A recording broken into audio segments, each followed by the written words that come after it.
Alrighty.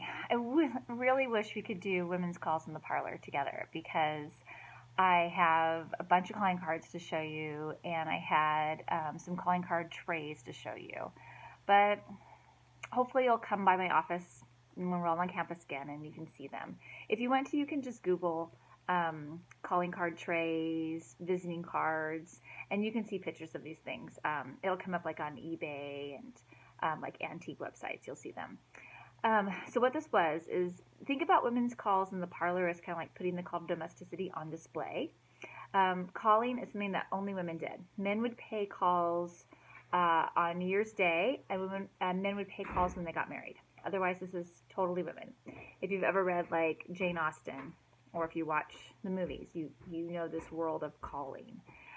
What it is women would knock on another woman's door, asked to pay a call. A servant's going to answer the door because this is very class-based.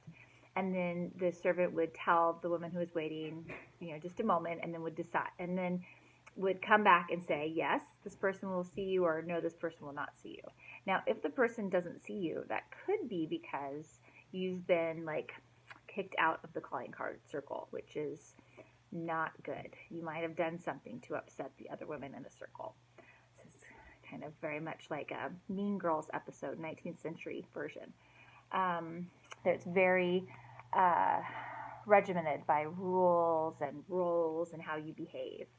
So if you do get invited in, the visit's only to be, or the call or the visit is only to be about 10 to 15 minutes.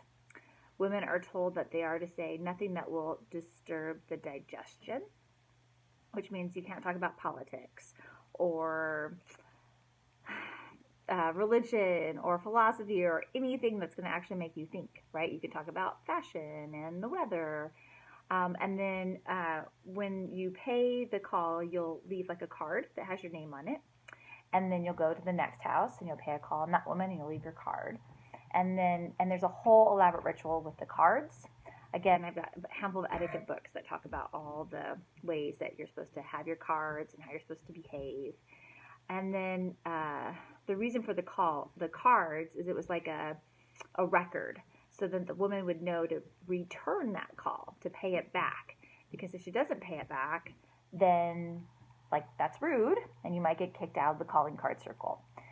If this sounds confusing, it's kind of supposed to. That's the whole point. It's like regimented, it's full of rules, and women are so busy making sure they're paying the right call and they did the right thing during the call that they can't actually stop to think about anything else. They also can't breathe because the course is so tight. So it's really women's calls and the parlor that they take place in is just an example of the ways in which women were restricted and regimented.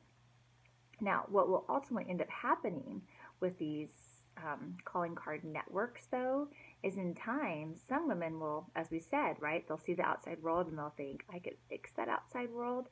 And so sometimes they'll use women from their calling card network to join them. So it in time might be a way for women to build networks that they could use to create change. But in this period, in the early 1800s, it's really just a means of social control, so that women aren't actually thinking about how they can't really breathe because they're sucked up with the corset and making sure they're paying the right call. All right, again, if you've got any questions, you can ask in the discussion board. Take care.